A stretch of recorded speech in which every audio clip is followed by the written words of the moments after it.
உங்களோட investment double ஆக போகிற ஸ்கீம் சொல்கிறேன், கண்டிப்பாக நோட் பண்ணிக்கோங்க. அது என்னென்னு பார்த்தீங்கன்னா கிசான் விகாஸ் பாத்ரா. அதாவது இது வந்து கவர்மெண்ட் பேக்டு ஸ்கீம், போஸ்ட் ஆஃபீஸ்லேருந்து இன்வெஸ்ட்மெண்ட் பண்ணுறது. இதில் எலிஜிபிலிட்டி அப்படின்னு பார்த்தீங்கன்னா 18 வயசில் இருந்து இன்வெஸ்ட்மெண்ட் பண்ணலாம். இன்னொன்று வந்து இந்தியன் சிட்டிசனாக இருக்கணும். இதில் எப்படி உங்கள் மணி டபுள் ஆகும் அப்படின்னா, இப்போ அதுக்கு வந்து 7% இன்ட்ரெஸ்ட் ரேட் கொடுக்குறாங்க. கிட்டத்தட்ட வந்து 115 மாதம் இன்வெஸ்ட்மெண்ட் பண்ணோம்னா, அதாவது 9 வருஷம் 7 மாதம் இன்வெஸ்ட்மெண்ட் பண்ணிங்கன்னா உங்கள் இன்வெஸ்ட்மெண்ட் டபுள் ஆகும் அப்படின்னு சொல்கிறாங்க. இதில் ஒரே ஒரு ட்ராபேக் என்னென்ன அப்படின்னா, மெச்சூரிட்டி வரைக்கும் நீங்கள் ப்ரீ மெச்சூர் க்ளோஸ் பண்ண முடியாது. அதே ப்ரீ மெச்சூர் க்ளோஸ் பண்ணணும்னா ஒன்று வந்து நம்ம இன்வெஸ்ட்மெண்ட் பண்ணுறவங்க டெத்தாக இருக்கணும்.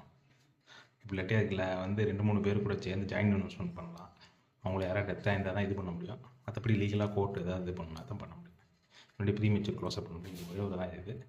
இதில் ஒரே ஒரு ப்ளஸ் பாயிண்ட் என்ன அப்படின்னா, ரிஸ்க் இல்லாமல் நீங்கள் இன்வெஸ்ட் பண்ணணும்னு நினைக்கிங்க, நல்ல ரிட்டர்ன்ஸ்க்கு என்ன கிடைக்குன்னு நினைக்கிங்க அப்படின்னா இதில் இன்வெஸ்ட் பண்ணலாம். இன்னொன்று இது லாங் டேர்மு, இதில் ரிஸ்க்கும் கம்மி. நம்ம நார்மலாக ஈக்விட்டியோட ரிஸ்க் இருக்குங்களா, அது மாதிரி இல்லாமல் ரிஸ்க்கும் கம்மி. அதனால் யோசித்து பார்த்து உங்களுக்கு வேணும்னா இதை யூஸ் பண்ணிக்கோங்க.